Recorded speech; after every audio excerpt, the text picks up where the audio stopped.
What do we have here? Ah, so nice. Anyone have any idea? Now, if you guessed brand new hardware for a Yamaha Shoreland'r trailer, you guessed right.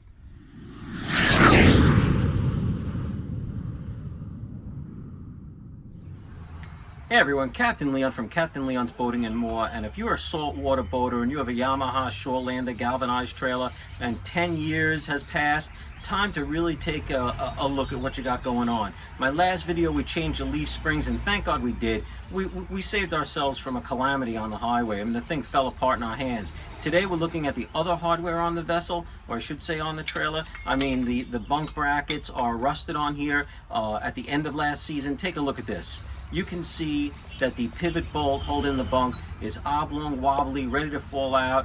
Again, another major situation. So here we are today. We got the brand new hardware. I'm going to show you where you get this hardware, how you do it. I'm going to actually give it an attempt to change this while the boat is on the trailer. I know that that's not something that I would recommend for everybody. It can be a bit dangerous. A lot of jack work involved with blocks. So if you could float your boat and then do this on an empty trailer, that would be my recommendation. So here we go. And if you're not already a subscriber, please check out all my videos, Captain Leon's Boating and More. All right, talk to you guys soon. Okay, so we're under the boat, obviously. And you can see there is a bit of a flat spot right in front of the intake grate where it's nice and flat, and that's probably a pretty strong part of the hull. That's where I'm looking to jack the boat up from initially to get some of the weight off the bunk. Obviously, different hull configurations. You'll have to take a look at your own hull to see what would work best for you. But I want to leave a little room here too so I can get a cinder block underneath. Maybe a couple of cinder blocks with some wood on top of them for safety, because I'll probably need to move the jack and put it somewhere else in a moment.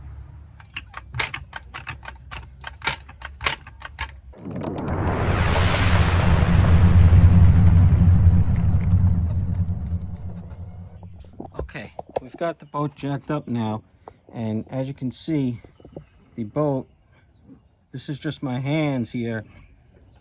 I am pivoting the entire boat back and forth. It is rocking just with the movement of my hand. I get some water running off the cover, but you can see she's rocking. So that's a good thing. That gives us what we want to be. Okay, so what I've done here is I got a couple of blocks here, and just with my own hand, just again, pushing on the hull of the boat, you can see that there's a space between the blue cloth and the hull. You can see it moving. There's no real weight on this yet, but I'm going to lower the jack in a minute to get a little more weight on this. But we can already see that the bunk is separated from the hull of the boat. But I just want to evenly distribute weight on these blocks, on the jack. I'm going to get a cinder block under there, and in the front of the boat, the weight is essentially on. Well, you see, it's not on the bunk at all, right? It's a little risky, but if I stuck my hand in there, that's the space between the bunk and the hull. But the weight right now is on the bow roll. So we may want to put a jack under the front here too, just for safety as well. All right, let me see what we could do here next.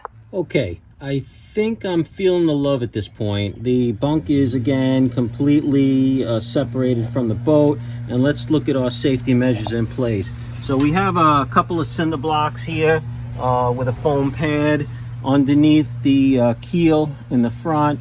Of course, it's still on the bow roller there.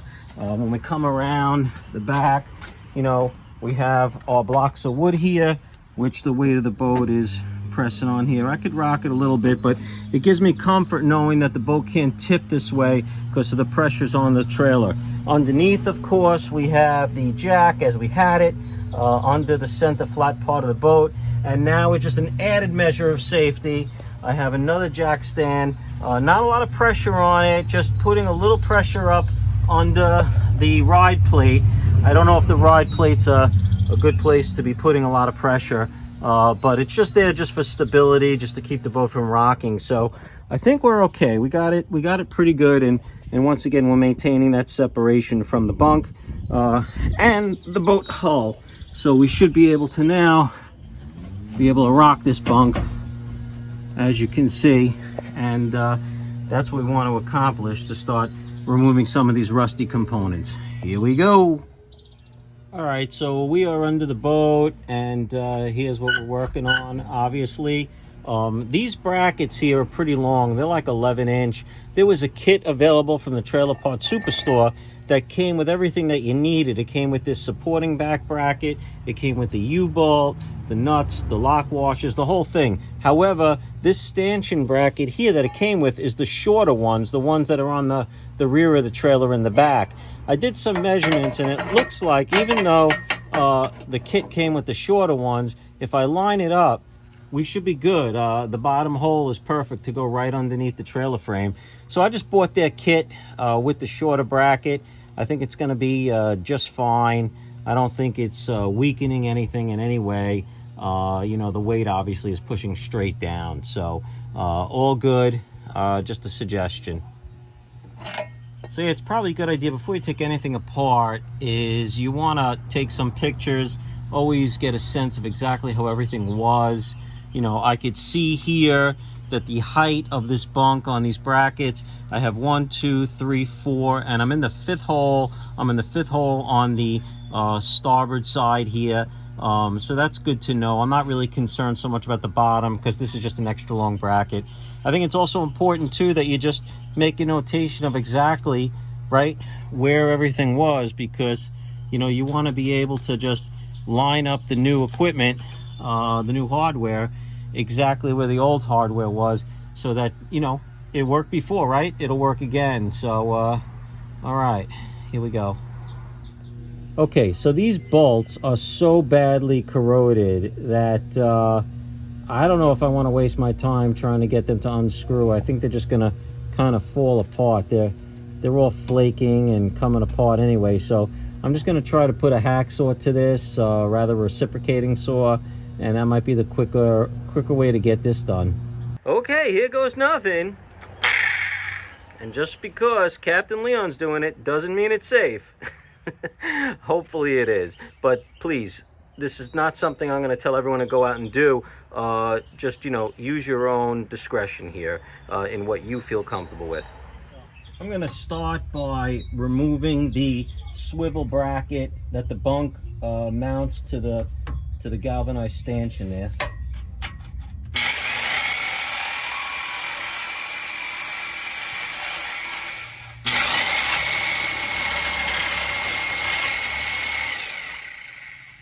I guess we're good. Yes, we are. Alright, I'm just going to leave that right there for now. Let's go do the other side. Alright, I've removed the bolts on both sides, and we should be able to get this bunk out now.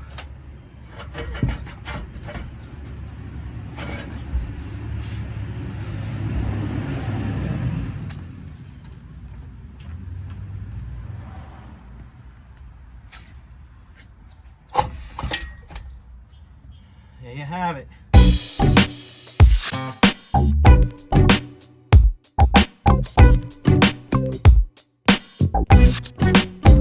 Alright, so the bunk is out. Makes me a little nervous that we got this sharp point here that could puncture the bottom of my hull if this thing was to fall. So I'm not going to be here too long with it in this state of affairs. But I am pretty happy looking at the bottom of my my hull. It's a little yellowing, a little discoloring from where I was never able to wax, and where it was always sitting on the bunk. But other than that, everything looks to be in pretty good shape. So now we have to take it to the next step of removing these brackets. All right, I'm done playing. Time for the torch blade. Carbide teeth.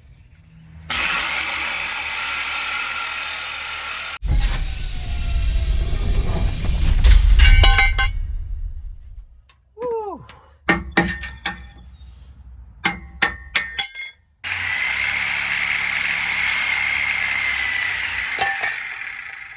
Hey! Well, as you can see, the bolts are nowhere near rusted through or anything we really had to worry about. The problems really were those pivot bolts, which as you saw earlier. So anyway, I just wanted to replace all this hardware. 10 years, it's time. All right, so here is the bunk removed. Obviously this would be a good time to replace the carpet. I'll tell you, I'm not quite sure if I want to. I'll tell you why. So when the carpet was new, the boat really stuck to the carpet pretty tight. It was a little hard getting the boat on and off at times. You had to go pretty deep into the water. I had sprayed some silicone spray on here to make the boat slide on and off easier. But now the boat comes on and off so nicely. And, you know, what's the condition of the carpet? Well, there are no tears, there are no rips, there are nothing. There is a line here, you know, where it was, you know, rubbing up against the hull of the boat. But the carpet is just flattened out. That's all it really is. It's just flattened out. But when I put my hand underneath here and I rub it, it's as thick in that one spot as it is everywhere else. It's just that the carpet's been matted out and flattened out, but it's really thick. I mean, it doesn't appear as if there's any concern about it tearing or ripping. And I like the idea that my boat comes on and off the trailer pretty easy right now. So I don't know, it's a tough call. I guess, you know, if I do all this work and, you know, now what we're going to do is, you know, replace the brackets here. Okay. So we'll put them onto the new wood. I think I just might leave well enough alone. I'm going to restaple this down. I can always, in the future, when the boat is, you know, in the water, just take the quick work of removing the carpet, having new carpet, cut it, staple it right at the boat ramp. I don't think that would be too bad. So, but yeah, look at this bracket. Cracked, okay? You're talking about, this is the pivot point. I mean, this one little bolt, that's all it takes is to pop through, and then this bunk is going to come off your trailer, and then that metal stanchion can poke a hole right through the bottom of your hull. So yeah, definitely time to get this done. Okay, so we have the new hardware all in place, bolted down tight. We used a C-clamp to hold it down while we were screwing the screws in, and now we're just going along and making sure that, you know, the carpet is down as we want it to be. Make sure, you know, if you're going to be restapling in some spots, use stainless steel staples. Okay, stainless steel staples. They're going to cost you a little bit, but they'll definitely be worth it. Now I'm going to go ahead and just inspect the carpet all around. Once again, on this side here, flip it over and make sure it's as I want it to be. Even got my little vacuum out here just to go ahead and, you know, freshen it up a little bit. Okay, we've gone ahead and just loosely fit the new bracket on here, making sure that I have it in the same pattern as I had it before. My two holes, my bolt toward the inner of the boat. It's loose right now, so I could slide it, and I'm going to keep it that way. I'm going to actually drop the bunk on top, get this bolt through here, and then slide it into place where it's going to go right over that spot there. So at least that's the plan. Let me head on over to the front now. Okay, everything is in place. Now what we got to do is button it up, tighten it down, and let's begin that process. All right, so here's a question for you. How tight to make these bolts?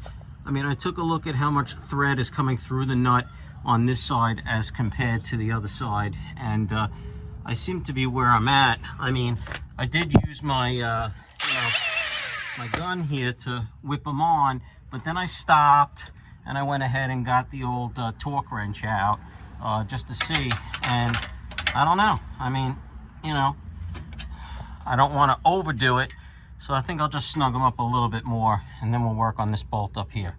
All right, so I settled on 90 foot-pounds. That seems to be significantly tight, and then comparing it to the other side, looks like I might even be a little bit tighter than what the factory did when they put this thing together 10 years ago. Good enough. All right, so everything's tight. I don't know how tight to make the pivot bolt. Obviously, it has to pivot. I don't want it to be too tight. Maybe, you know, once the boat settles coming on and off a few times, I could then just recheck it, bring some tools down to the the boat ramp and see if I want to snug it up some more. But it's pretty tight right now, so I think I'm ready to lower the boat down and see what happens here. All right, so I hope you found the video helpful. If you're not already a subscriber, please subscribe to my channel. Don't forget, hit that notification bell, because without that, you'll never be notified if I'm making another video. Hope you find these videos worthwhile, helpful. Look, I got to get the work done anyway. I might as well document it. This way, there might be somebody out there that could benefit from watching it. So that's what it's all about. Peace, everybody. Happy boating. Captain Leon signing off.